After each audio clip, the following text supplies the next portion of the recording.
kababayan ay kinasuhan na ni Dr. Liachan. Okay?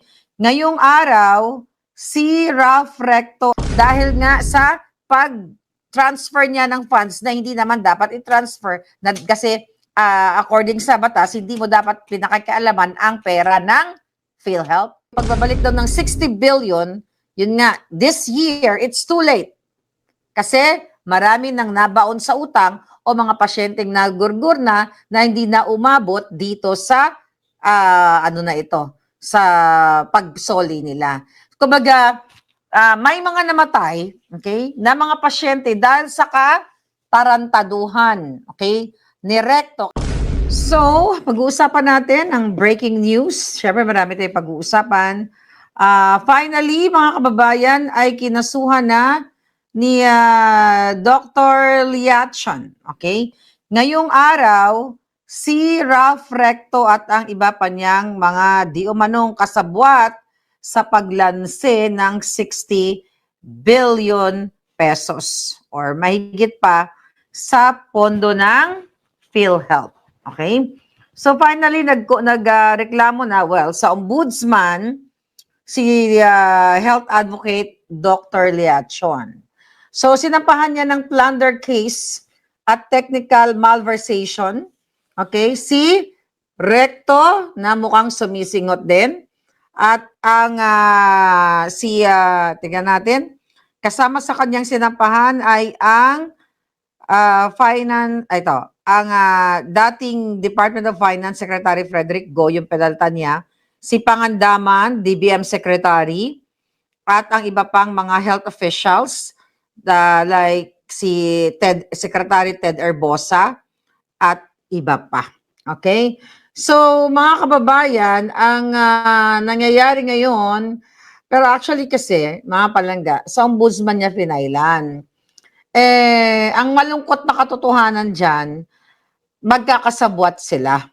Alright? Magkakasabwat sila sa gobyerno ng Bangag.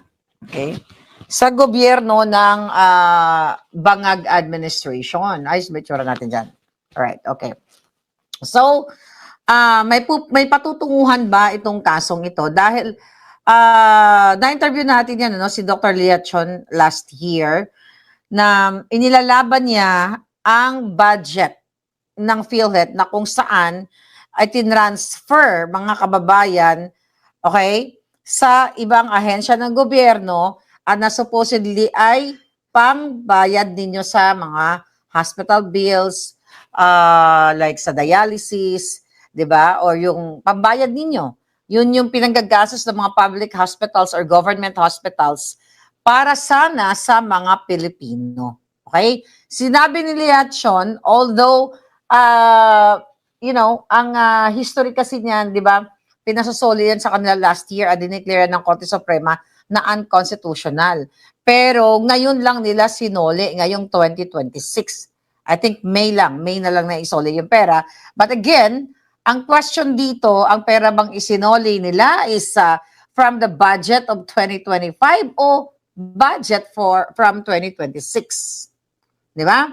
So ngayon, mga kababayan, ang sentimiento dyan ng bayan, ang sentimiento nating lahat, na kung hindi sana inilipat ni Recto, na mukhang sumisinghot din ang kanyang itsura, mukhang kaklase din ni Bangag, so may maraming mga makatanggap dapat ng health benefits, ngunit baka nagkandamatay na, di ba? Yung mga nagda-dialysis, at kung ano-ano pang mga karamdaman, mga kababayan, ay hindi naibigay noong 2025 dahil dito sa ginawa ni Ralph Recto.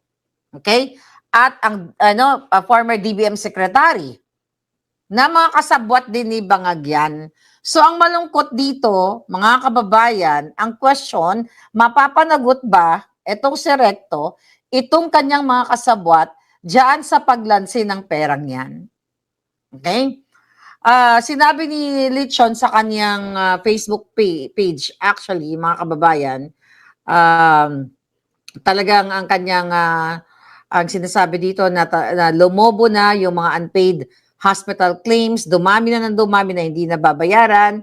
Okay, maraming mga hospitals na hindi nakapag-operate during the time, cancer patients, dialysis patient, ang maraming apektadong Pilipino. Yung iba nga nagkandamatay na dahil walang budget ang gobyerno. So, binanggit ni Dr. Liacho na allegedly, okay, umabot sa 356.6 billion ang deficit crisis ng PhilHealth habang tuloy-tuloy ang problema sa reimbursement ng mga benefits. Sinabi pa niya, mga palangga, yung pagbabalik daw ng 60 billion, yun nga, this year, it's too late. Kasi marami nang nabaon sa utang o mga pasyenteng nagurgur na hindi na umabot dito sa sa pagsoli nila. Kumbaga, may mga namatay, okay, na mga pasyente dahil sa katarantaduhan, okay, ni Recto, katarantaduhan ni Pangandaman ng DBM kasi magkakasabwat na sila. Although sinabi ni Bangag yan noon, yan ang mga dramatization na, ibalik na yung PhilHealth na yan, na inilipat sa, I think nilipat nila sa infrastructure, what do you call it, mga project, doon nila inilipat, di ba? So, wala naman nangyari dahil ninanakaw talaga yung mga pera ng bayan dyan sa infrastructure project na yan. So, magkakasabwat. Sabi ko nga, magkakasabwat ang bangag na administrasyon. Kahit minsan anong file mo ng kaso laban sa bangag na ito dyan sa ombudsman, alam naman natin na pinwesto si Remulla, di ba? Pinwesto dyan si Remulla para what? Para patalsikin si Sara, gipitin ang mga Duterte, supporters kasuhan, and yan ang purpose ng ombudsman na yan. Kaya even though na nagkaso si Liachon, Dr. Liachon, so I don't know kung ano ang patutunguhan niyan dahil si Recto ay aso ni Bangag at ni Lisa Tanas. Kahit ano pang mga plunder case o ano pang mga kadyotahang technical malversation. Kasi sabi dito ang kanyang final ay plunder RA 7080. Diba? Maganda pakinggan na, wow, breaking news, finally, nakasuhan na si Recto. Ayan, eto yung mga kinakaso sa kanya dahil nga sa pag-transfer niya ng funds na hindi naman dapat i-transfer kasi according sa batas, hindi mo dapat pinakakialaman ang pera ng PhilHealth. Okay? Hindi mo kailangan pakikialaman yung para sa kalusugan ng ating mga kababayan. So sinasabi niya dito na dapat panagutin, okay, si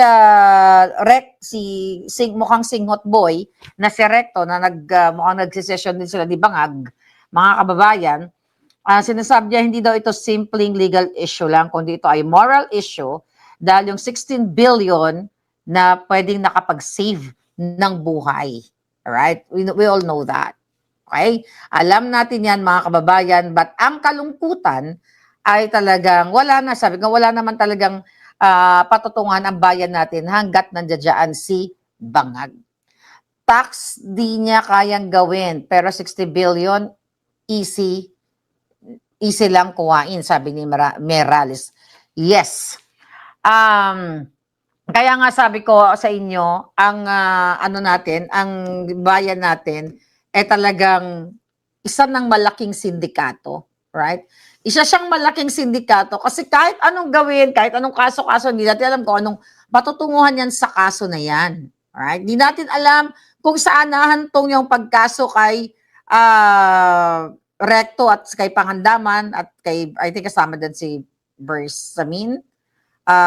Basta yung na yan, yung Bangag administration na yan. So hindi natin alam kung saan nahantong yan dahil inilagay ang ombudsman dyan, hindi para panagutin yung mga politikong mga kawatan, yung mga politikong tinatransfer ang budget ng bayan sa kung saan-saan dahil gusto nila. Okay? Hindi pa malinaw actually sa report kung yung 60 billion ba na inilipat today ay from 2025 budget o 2026 budget. Okay? It doesn't matter kung 25, 26. But ang punot dulo ni Liachon dito ay may mga namatay na, marami nang durusa dahil sa kadyotahan ng Bangag, okay, ng Bangag administration sa katauhan ni Recto. Lahat naman yan sila magkakasabwat. Hindi naman yan kukumpas, hindi naman hindi naman aaksyon si Recto sa pag-transfer na yan kung walang basbas ni Bangag. Kaya kahit sabihin pa ni hanggang 2025, ibalik na yan. Ang pera na para sa PhilHealth, ibalik na. Chuchu-chuchu. Siyempre yan ay mga theatrics lang nila. Cinematic optics. Mga dramatization nila. Kasi ang target talaga ay ubusin ang mga nagsasalta like you, like me, like Senator Bato. Okay?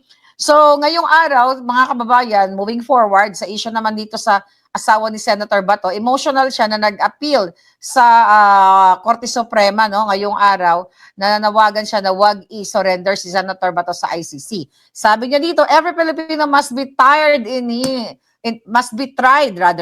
his own country. So sinasabi ng asawa ni Senator Bato na dapat litisin si Senator Bato de la Rosa sa Pilipinas at wag isuko according to Nancy de la Rosa, wag isuko ang soberanya o wag isuko ang si Senator Bato sa ICC. The same sentimento natin dito, no? So, mga kababayan, tignan na lang natin dito, ha? Okay? Alam niyo, na-meet ko yan. Okay? Si Nancy de la Rosa. Okay, tignan natin dito, si Nancy de la Rosa. Alright, tignan natin siya. So, ito yung message niya, no? Bago ko ikwento kung ano yung tingin ko sa kanya personally, ito. Alright, sabi niya dito sa kanyang statement, an urgent appeal to our judiciary. Please do not be an accessory to bringing my husband to The Hague. Every Filipino must be tried in his own country, granting the people in power permission to voluntarily surrender another Filipino is an admission that you are weak and incapable of handling this case. Thus, the need for an international court to intervene. You are a group of great minds, no? They're a group of evil minds. Mali ito. This is just another case sensationalized only by politics. Please do not waver or give in. Please. Yan, emotional sa dyan. We do not have the luxury of time to wait for your technical arguments and debates. At referring to Supreme Court, no? Every moment you remain undecided is an opportunity for them to close in on Bato. Kasi nga hinahanting na siya.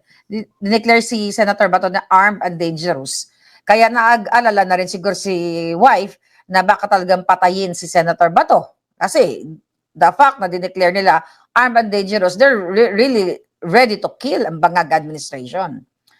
Sabi ni Nancy, if we must learn from the Duterte case, it is that not to give up another Filipino during PRR this time. He went a great lengths to bring every Filipino home, even the convicted ones.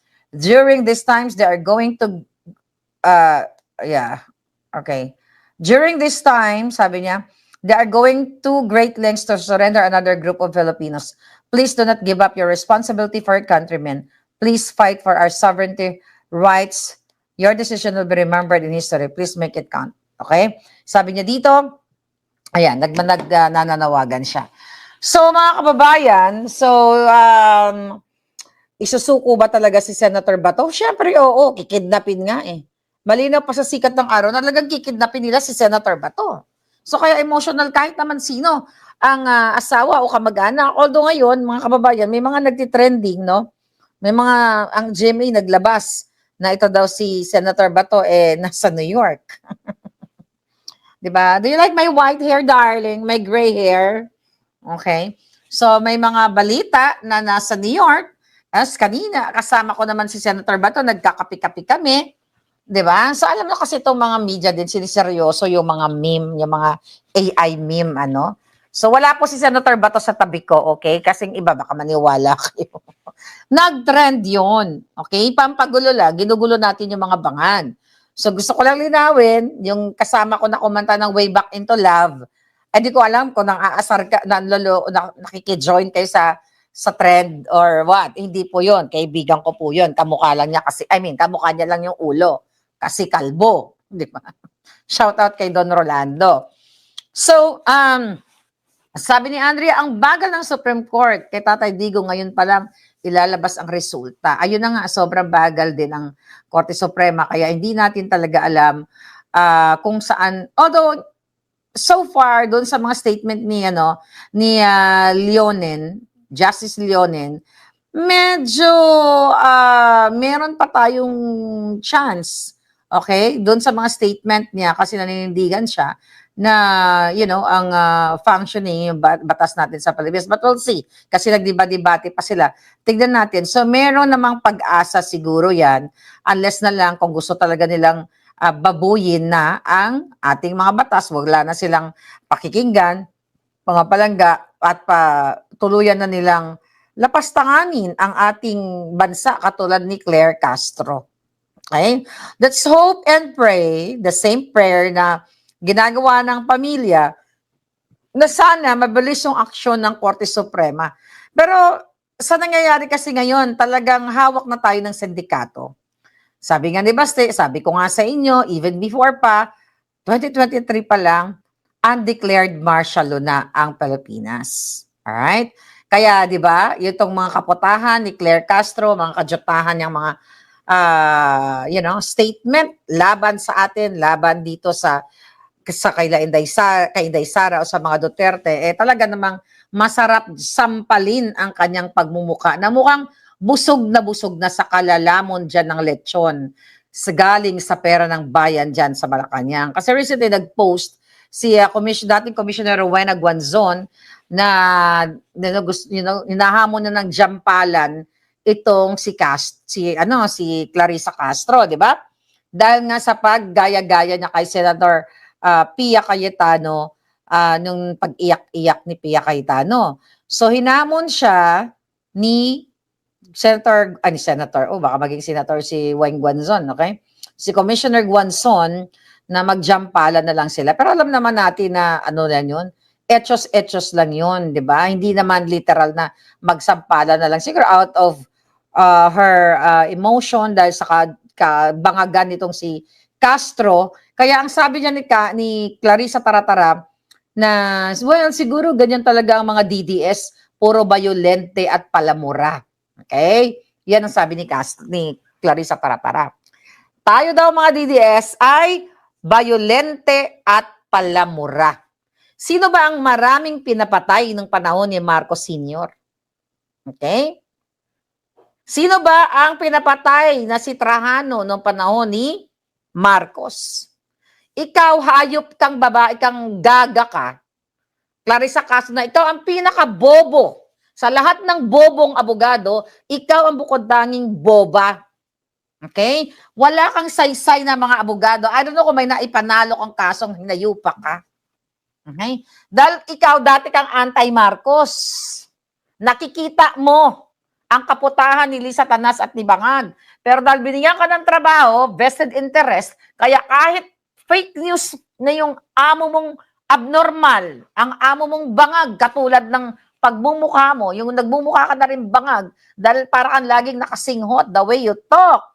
Wala kang, hindi parang, nag-aral ka pero wala kang natutunan. Okay? Ang natutunan mo, puro kasinungalingan.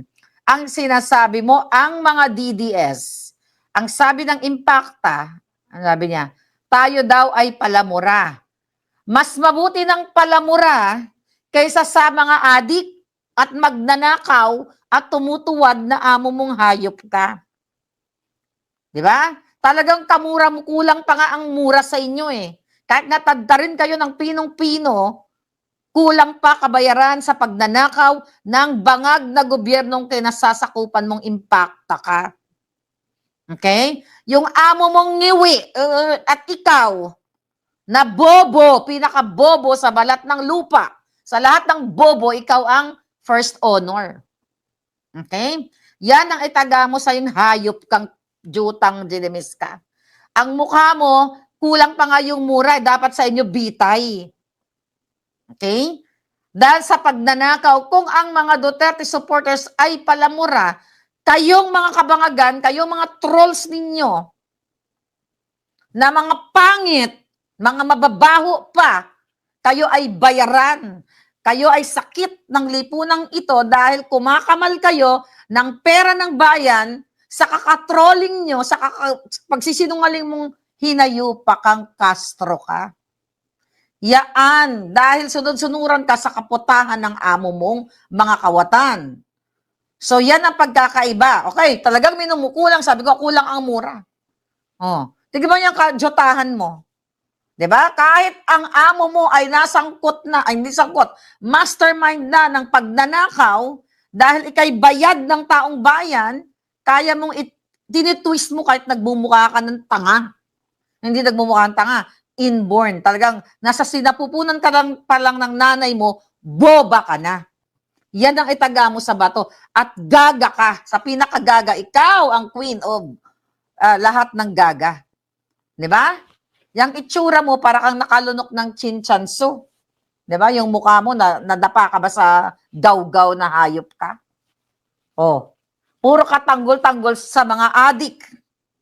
Hindi ka naman, well, I don't know, hindi kita kilalang hinayupa ka. Ang alam ko lang talaga, no, nakita ka isang beses na dumaan ka sa feed ko, sabi ko, ang boba naman itong putang inang ito. So, you know, pinatalsik ka agad kita, hindi kita pinapanood. But since yun, nababasa namin, dahil kinukuha ng media, dahil ikaw yung tagatalak sa kaputahan ng Marcos Jr., ayan, saluin mo ang mura. Yes, sabi ni Palangga, puro filter daw. Alam mo, ang yung bunganga ni Castro, talagang, talagang napakapangit. Okay? Marami tayo naging kakilalang mga abogado. Pero siya ang may maraming bobong abogado tayong kilala. Pero ito, the way na magsalita, hindi ka makapagsalita, yung lawyer niyan, hindi ka makapag-straight English. Di ba? Kapag ang question sa kanya ay English, nabubulol katulad ni Bangag. Kasi nga, nasasapalan yung bunganga niya. Okay? Yung bunganga niya para magsinungaling. Yang hayop kang Castro ka, tignan mo yung mukha mo, oh. Ayan. Nagmumukha ka ng demonyong-demonyo ka na. Oh, bakit? Dahil nakaka-travel na kayo? Ng mga pamilya mo? Magkano ba? Ang tanong ko sa'yo, ilang maleta ba ang kabayaran? Diyan, bilang PCO. Okay? Bilang Presidential Communication Botangera. Palingkera, botangera, bobera, bobo. Pinaka-bobo ka, Castro. Ikaw, tsaka hindi clear ang pangalan mo. Huwag ka mga agaw ng pangalan, dahil ang pangalan mo kasimbaho mo. Diba? Isa kang jabnoy pag nagsalita ka. Para kang gago. Diba? Ang impact. Yes, Jojo. Thank you, Palangga. Oh, para kang siraulo. Hindi ka ba sinasaway ng mga anak mo? O ng pamilya mo? O nanay? Tagang kabubububuhan ka na, pwede ba tumigil ka na, nakakahiya ka na? Di ba? Pero dahil sa ngalan ng salapi, okay, dahil wala ka naman sigurong kaso, kailangan mo ng trabaho, kaya kailangan mo magpakalat ka ng kasinungalingan, di ba? Kapalit ng pagtatakip kay Bangag at kay Lisa Tanas. Kahit nagbumukha ka ng tilapyang buro, tilapyang, tawag dito? Bulok. Okay, barok. Garok pala. Tilapyang garok, ang itsura mo, tilapyang nilagyan ka ng gawgaw, na inayupa ka, hindi ka nahiya sa pamilya mong lumalamon kayo, di ba? Diyan sa kadatalak mo, sinisweldohan ka ng bayan, at pinapalamon mo sa pamilya mo sa kasinungalingang impacta ka. Kamukha mo si Liza Tanas, na punong-puno ng sungay ang kipay. Wala sa ulo, kundi sa bilat ang sungay ni Lisa Tanas na hayop na yan na magnanakaw. Lahat na lang, sabi ko nga, dapat talaga yung mga yan, kapag may parusang bitay, dapat bitay na may kasamang tuslok sa bilat. Okay? Yung sungay, itusok sa kipay ng mga hayop na yan na ni Lisa Tanas na patuloy na nagpapahirap sa inyo, mga kababayan. Okay? Tapos ngayon, anong dramatization nila ngayon, mga kababayan? Nag-aalala daw sila, teka, anong sabi ng mga hayop, ha? Nag-aalala daw saan kaputahan ng mga putangina? Nag-aalala daw sila sa darating na impeachment, di ba, ni Inday Sara, daw sa mga trolls. Okay? Yung hayop na NBI director, okay, nananawagan kami na dapat magkaroon ng batas versus troll farms and AI deepfakes. Mga kababayan, ang may troll farms ay si Bangag Jr., si Lisa Tanas ang PCO. Sila ang may troll farms. Ikaw, NBI Director, yung hayop kang buteti ka, di ba? Impacto ka, na inutusan ni Bangag para manggulo sa Senado, dapat talaga sa iyo lahat. Pag dumating ang panahon, dapat kayo ay bitayin sa ngalan ng batas sa lahat ng mga kasalanan niyo sa bayan, sa lahat ng kajotahan mo, NBI, pagpapagawa mo ng peking pera sa rekto, ayun, nakarating na sa DSWD, ang peking pera na pinamimigay ninyong hayop kayo, na hindi na kayo naawa sa biktima na mga nasunugan at mga biktimang mahirap, hahaluan pa ng DSWD na play money o fake money ang pang-ayuda mga putang ina nyong lahat. Yan ba ay galing sa rekto na pinagawa ni Matibag? Ngayon, kayo ang kayo ang nagpupush na kailangan magkaroon daw ng batas, mga palangga at panagutin daw ang mga troll farms, okay, fake accounts. Si Lisa Tanas, lahat ang naghalos nagko-comment sa kanya si Bangag, mga troll farms at mga fake accounts, mga buwaka ng Genemis kayo. Oh, ano sabi ni Director Botete, okay? Ni NBI Botete. Yung itsura niya mukhang patay na namaga ang mata. Patay. Ano tayo yung mata niya butlog ba ng manakay Satanas? Anong sinasabi ng walang hiya dito? Okay. We are probably proposing a bill na gawing batas yung tungkol po doon sa pag-monitor. Kasi wala tayong yung specific na batas. We're always hearing yung troll farms, may troll farms, pero wala kaming legal basis or legal cover to go after troll farms. Kung gusto mong hulihin, tibag, sabi niya. So dapat it somehow should also be regulated. Okay? Actually, marami na po kaming na-take down ng mga fake accounts. Ayan, nakapagsabuatan na sila, nagtitake down na sila. Yung hindi nila gustong account, iti-take down ng putang ng gobyernong yan. Panahon ni PRRD, walang ganito mga kababayan. Sabi pa ni Tibag, ni Boteteng Tibag, we just stopped reporting it, but we're doing it on a day-to-day basis. We're coordinating already with Meta, and they're very supportive. Ayan, tiyatakot nila siguro yung Meta dyan sa Pilipinas, di ba? Sabi niya, and from the time na dumating ako sa bureau, I think we already take down about 2,000 accounts na po, wala talagang identity. Personal, some of them are now facing charges and some of them are under investigation. Alam mo, pinagkakasuhan na nila. Sabi niya, then makikita mo, mag-spread na totoo sa social media. Maraming nag-pick up hanggat umabot na run sa organic sa mga totoong accounts. Yan na yung naging problema. Pero takot na takot sila. Diba? Sabi niya, we are in the process of producing tools to combat this para labanan itong ganitong sistema. That's that part of our proposal to Congress that should be regulated.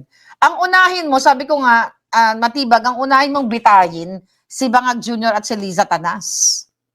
Kasi ang nag-ooperate ng trolls ni Liza, nandyan yung mga ampon niya na niyayakap na ni Aida na malapit ng mamatay ang mga puki ng inang yang mga may Aida. Okay? Sana mamatay na nga ng tuluyan. Yaan ang mga putang inang yan na kumakamal ng milyon-milyon at yung sumupsup ng buto ni Katie. Yan ang troll farm, troll ni Lisa Tanas. Remember that? Na in-appoint the special envoy somewhere down the road. Okay? So yan. Yan, kung gusto mong hulihin, Matibag, pero hindi mo hulihin. Ang gobyerno ay pumupondo sa PCO pa lang, 2 billion. Para lang magpakalat ng mga kaputahang optics ni Bangag kasi sinungaling ang hayop kayo. Mamamatay din kayo baka bukas. Diba? Who knows? Diba? Panahon ni Pardy ang pro-government, pinapatake down at pinafact check. Yes, sabi ni Andrea. Exactly. Sa panahon ni Bangag, yung mga katulad natin, di ba ako, 2 Facebook ang pinatake down ng mga putang ina yan. Oh, buhay pa rin ako. Di ba? Yun ang gusto nilang gawin sa inyo. Mga kababayan, yan ngayon ang kanilang pinagkakabalahan. Hindi para kayo ay mabigyan kayo ng maayos na buhay. Yan ang pinagkakabalahan ng NBI.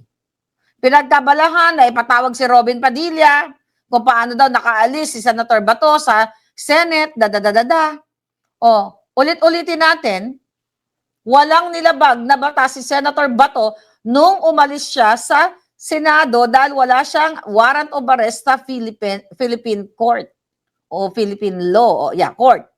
Yan ang isaksak mo sa bilat ni Lisa Tanas, Matibag. Dahil inuutusan kayong hayop kayo na kidnapin si Senator Bato. Okay? Sabi niya, anong sabing statement niya, I think without even law enforcement asking Senator Padilla, I think he is a responsible senator, a responsible citizen who knows that he should understand that he should now answer to the law. Diba? Responsible, ikaw. Oh, bakit ka nagpadala ng mga bratatatat doon sa Senado na sinasabi niyo na hindi naman, wala namang kasi bangag, pero later on, nagsundukan mga kasinungalingan yung hayop kayo. You talk about being a responsible government official. Ikaw naging responsible kang hayop ka nung napikon ka doon. Sa harap ng Senate, nung sinisigawan kang magnanakaw, ano pa pang sinisigaw sa'yo doon ng mga tao? Sinisigawan kang, minura kang puka ng inaka. Oh, mag-shed light? Bakit hindi kayo mag-shed light? Sa pagnanakaw, sa hoarding, smuggling, diyan sa flood control na ninanakaw o ninakaw ng mga amo mong alpot na mga demonyo. You talk about para mag-shed light si Robin Padilla? Pero ang kahayupan ni Bangag Jr., carry lang. Wala kayong pakialam. Kaya ang inaano nyo, ang tinutugis nyo, yung mga taong nagsasalita. Dahil nakikita namin yung kadyotahan ninyong mga hayop kayo. Di ba? Oh. Ngayon, anong sabi ni Lacson sa'yo, Tibag, na mudlo ang mata? Oh, Tibag, butete, mukhang buteteng hayop ka. Dapat, sabi ni Pinky Lacson, matitipuno daw ng mga kalalakihang agents ang humuli kay Bato at hindi babae. Mukhang nagnanasa ito si Ping Lacson ng matitipuno. Diba? Bakit kailangan siya magsalita ng ganyan? Isa pa tong si Lacson na ito. Ang sabi niya dito, dapat ang mga matitipunong NBI agents, mukhang pinapangarap niya yung mga matitipuno, hindi yung mga babaeng uhuli na mag-serve ng warrant of arrest kay Senator De La Rosa. Ang payo ko lang sa law enforcement, galingan nila ang paghanap kasi na-awkwardan sa sitwasyon na andyan na huhulihin pero hindi nahuli. Diba sinabi ng NBI, i-serve ang warrant of arrest bago makapasok sa Senado dahil may existing warrant. Kaso may hawak si Senator si Trillanes na support. Okay? Ang isang tactical error, ang basic error, ang pinag-serve nila, dalawang babae, lalaki si Senator Bato. So mga ganon-ganon. Mga kaputahan ni Pinky Lacson. Well, gigil talaga silang mangidnap. Diba? Bakit Pinky? Gusto mo ba ng matipunong boylet? Diba?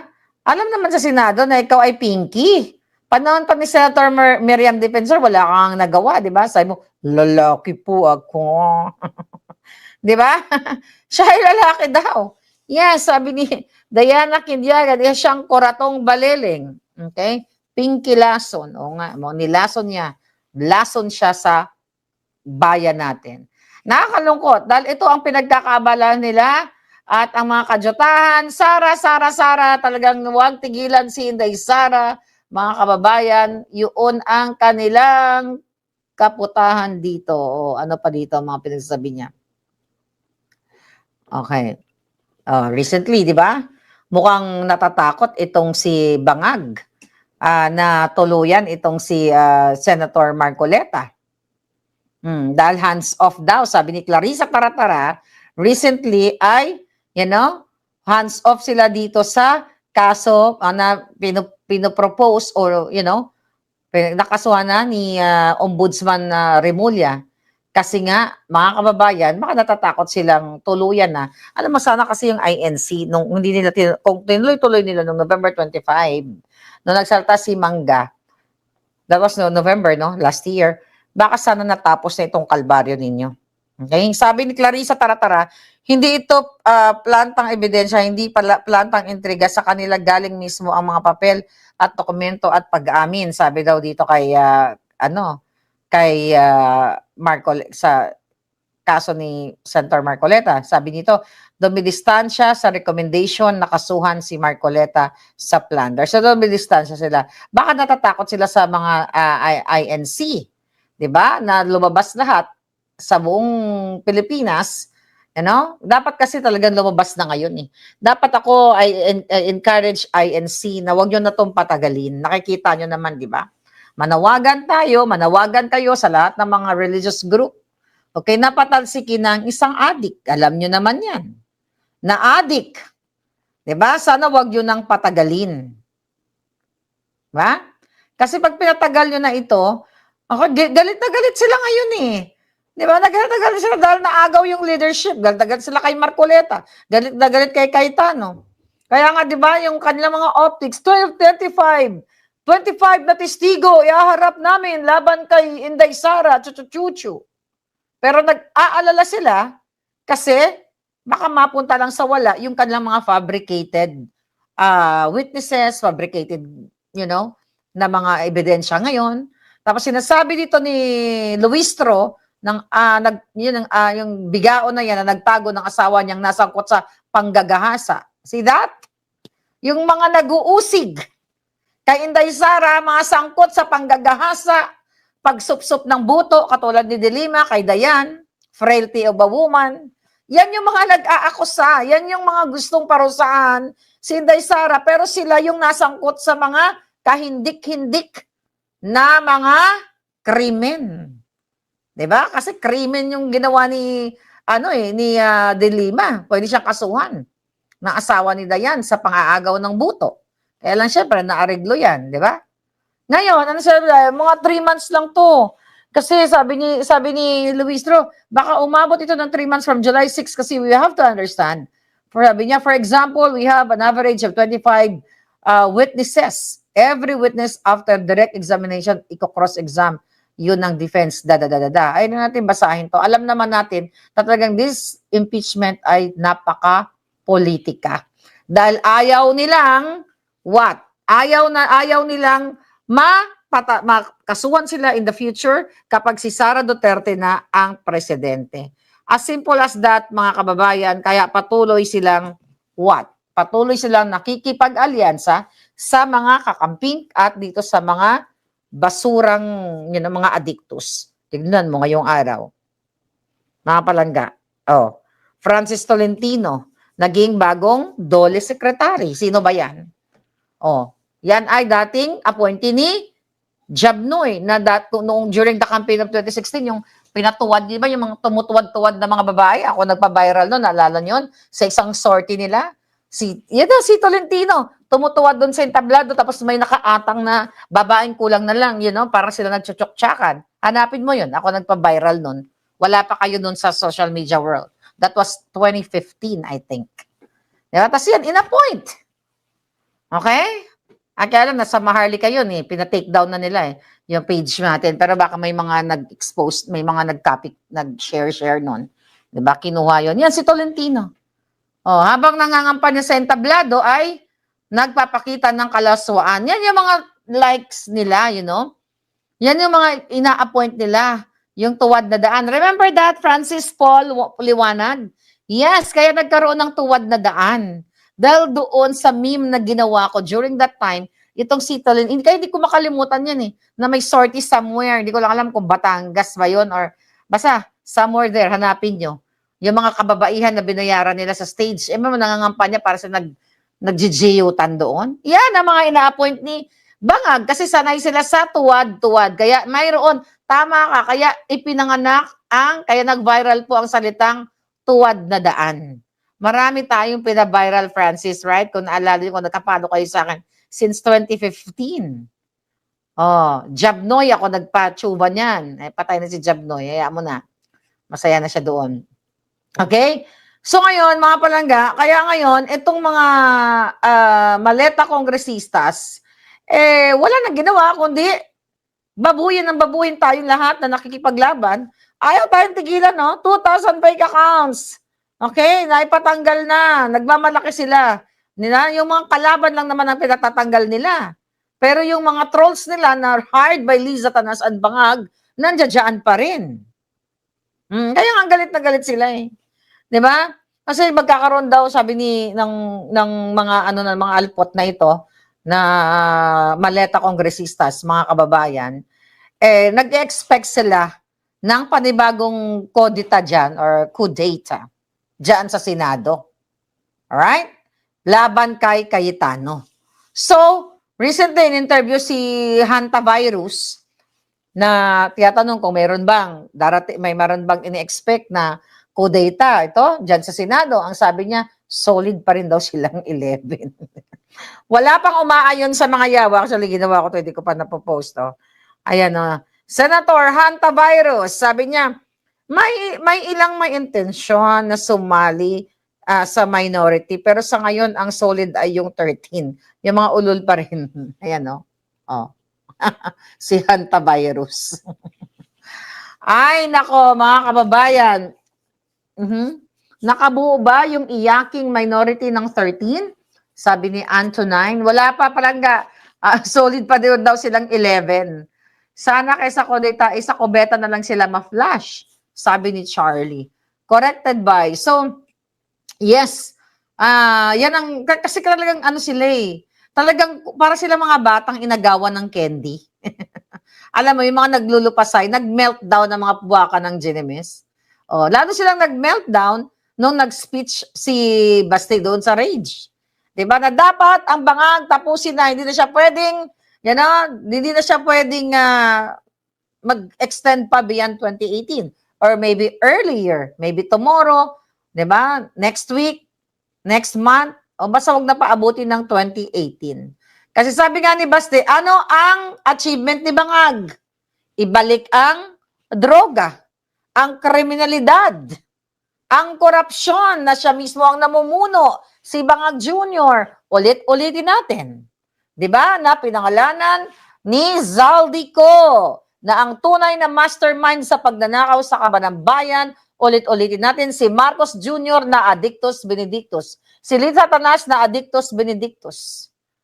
Nagtataka ba kayo? Si Cathy B. nandyan sa Pilipinas. Hindi nila makasuhan ng libel na sinasabi na testigo si Cathy Binag na addict si Marcos. Nakita si Marcos sa sumisinghot.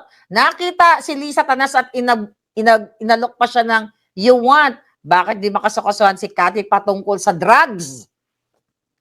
Kasi kapag kinasuhan sila, doon malalaman ngayon.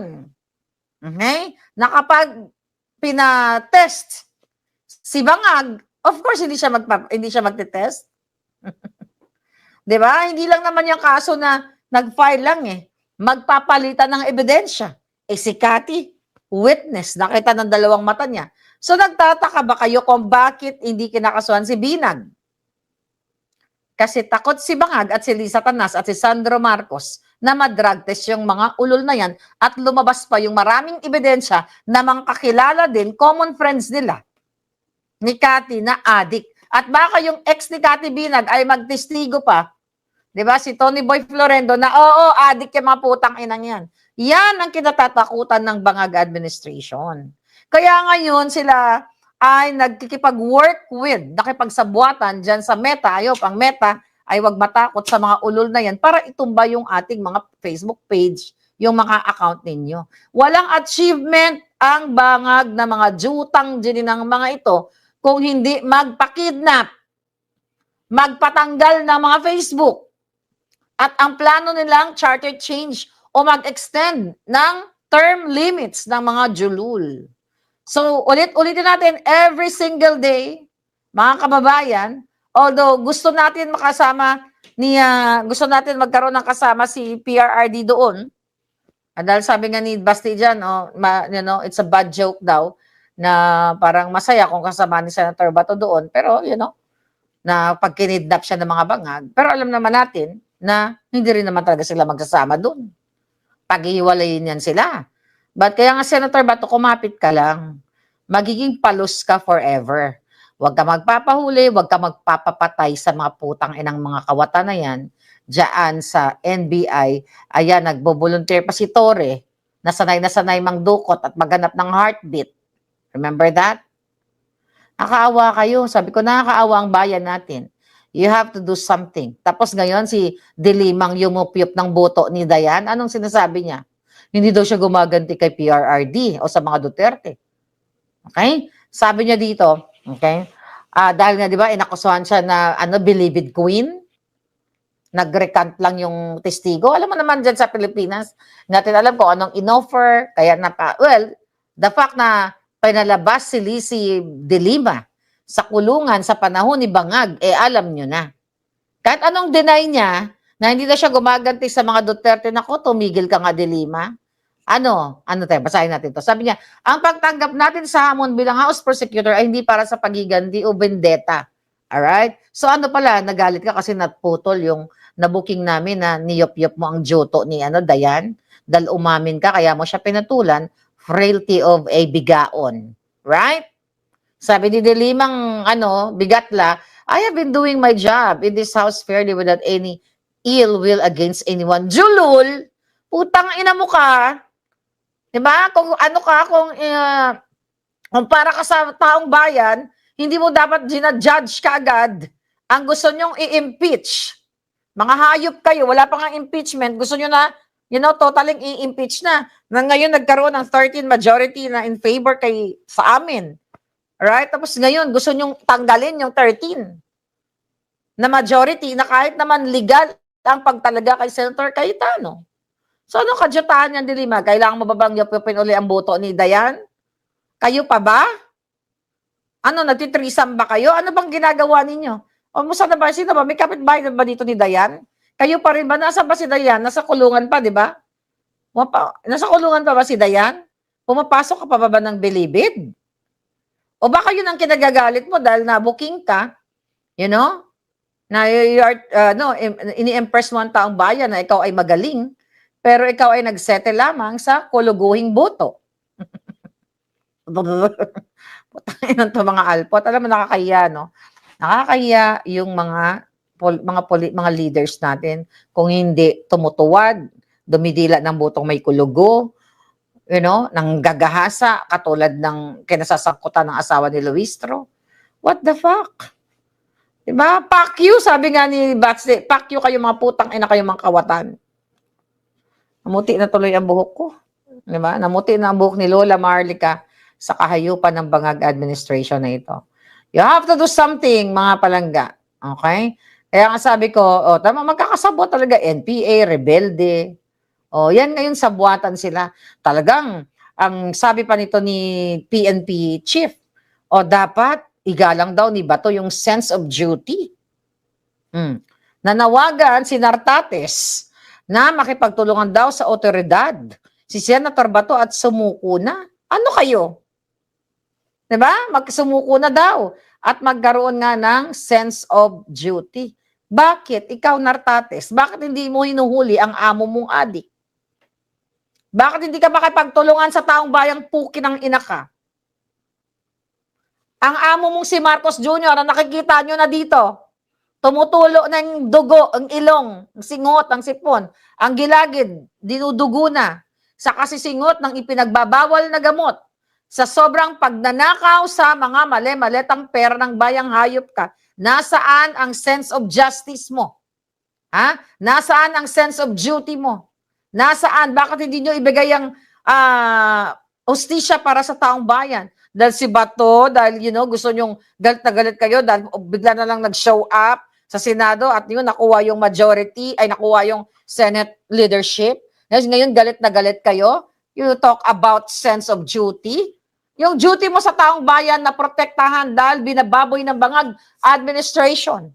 Dahil nagtutsok-tsakan sa loob, nagnanakaw ng mali-maleta. Ilang maleta ba, Nartates, ang kapalit para ipagtanggol mo ang mga adik? O kapalit dyan sa pag-upo mong putang ina kayo. Dapat talaga wala na yung Pilipinas sa mapa eh. Dapat wala na yan. Kasi wala namang saysay maging Pilipino kung ganyan ang mga demonyo. Dapat kung pwede nga lang, dagitin ko kayo at ilipat ko kayo sa paradise.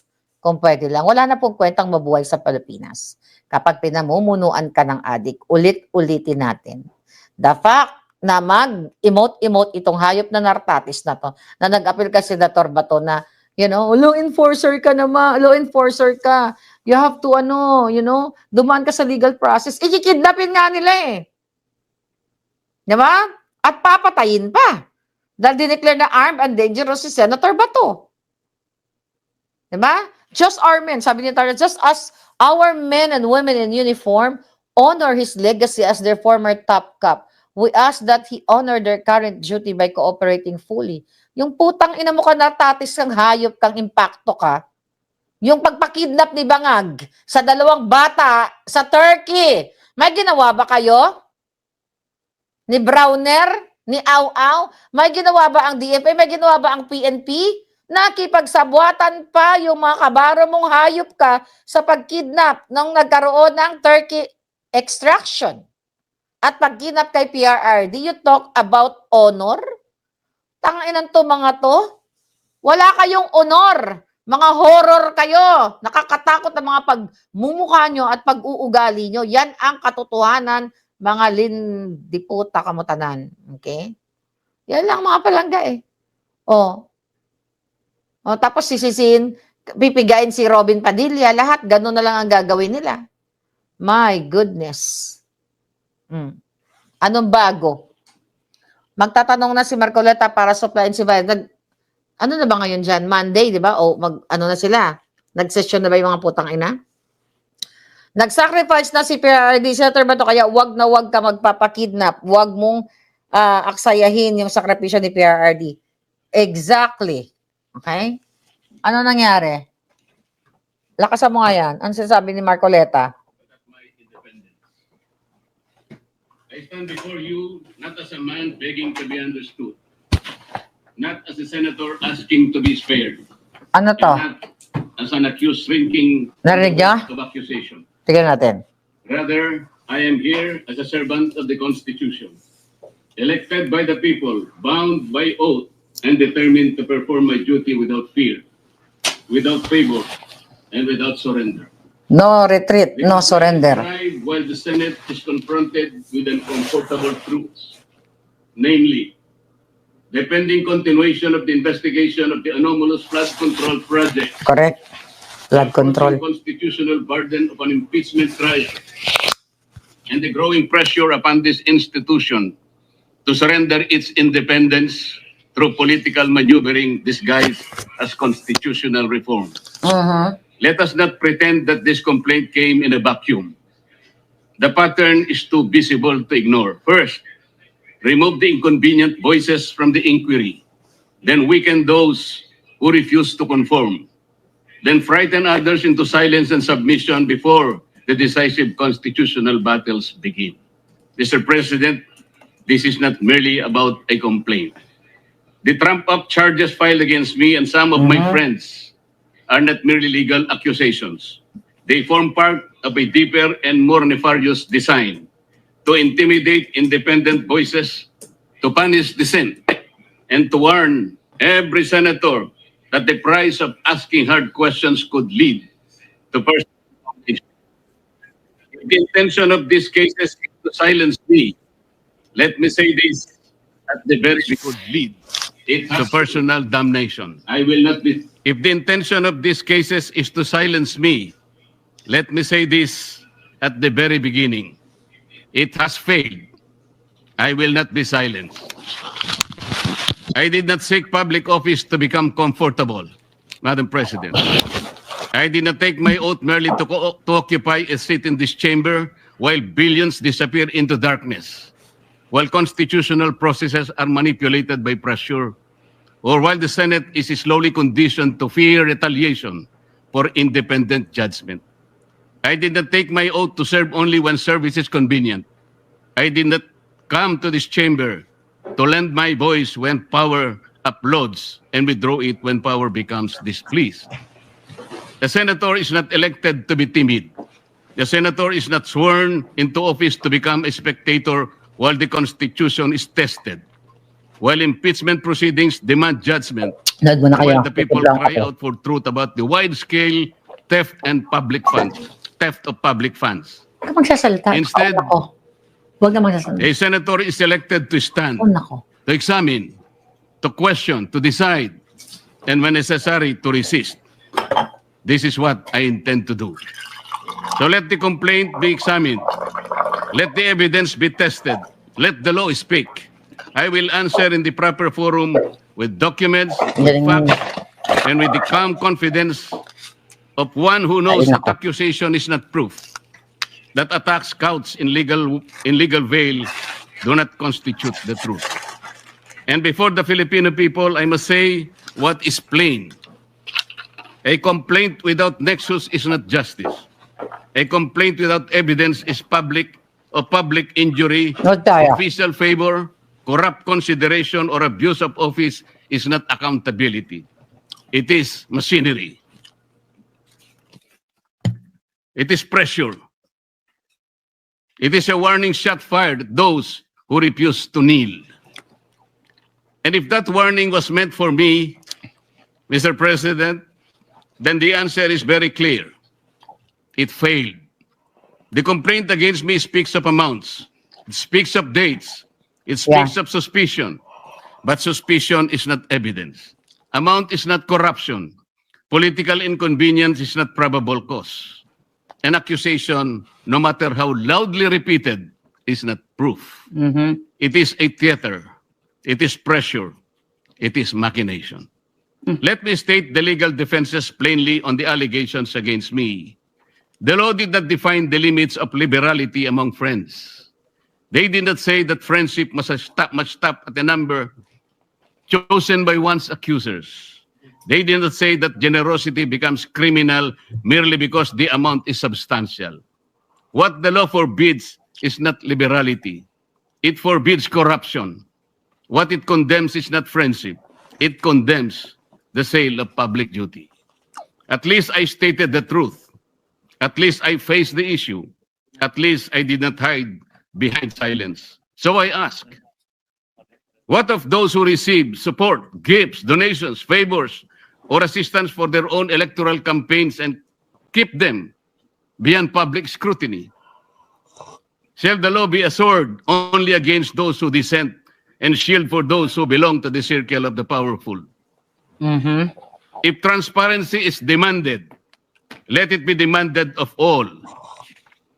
If public morality is the standard, let no one be exempt because of wealth, alliance, influence, or proximity to power.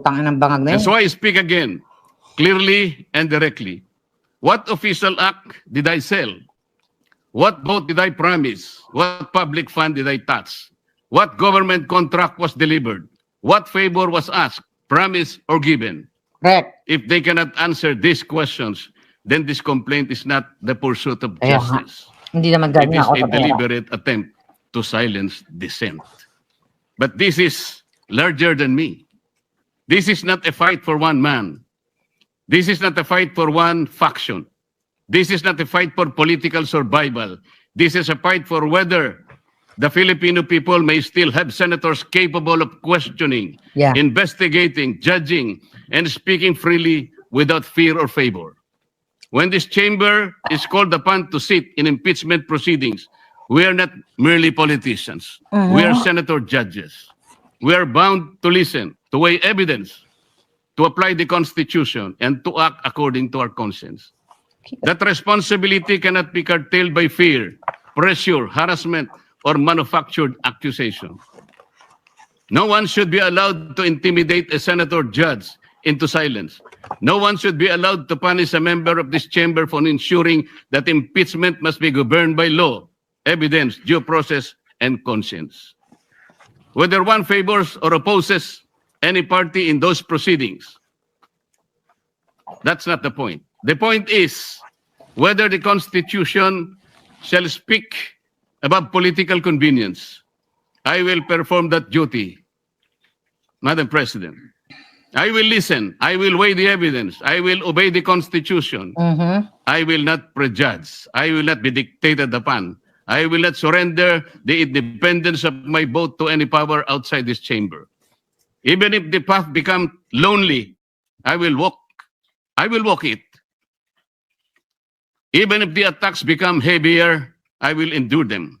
Even if my voice becomes inconvenient to the powerful, I will continue to speak the way I should. Yes, go, go, go. The same is true of the Senate's investigation of the flood control scandal. That inquiry must continue. It must not be weakened. It must not be derailed. It must not be silenced. If there has been grand-scale theft from the country's coffers, then that is among the greatest sins of our modern public life. It is not ordinary corruption. It is the stealing of safety from communities that drown. It is the stealing of roads from farmers. It is the stealing of classrooms from children. True. It is stealing of medicine from the sick, Yung sinabi ko wages from kanina. workers, and hope from taxpayers who labor honestly while others feast on public In short, money. No senator should be patayin silent ang when the korupsyon, duty is to follow the libangan, trail of the ordinary public's people. money. No committee should be weakened when the task is to expose corruption. No voice should be threatened when the question before the nation is whether the billions intended for the people were ransacked by bandits of insatiable greed. I do not fear imprisonment. I fear a country where freedom itself is imprisoned. I fear a republic where legal processes are twisted into weapons, where dissenting voices in the Senate are mechanically trimmed down, and where the rich and the powerful elite manipulate institutions so that only their chosen voices may be heard. While others may refuse to speak because of threats, I will not. Madam President, I will not let fear write my narrative. I will not let intimidation decide my vote. True. Make me bleed, and I will still shout out to the high heavens for truth and justice. Push me against the wall, and I will still push back with all the lawful strength that conscience, evidence, faith, and duty can give me.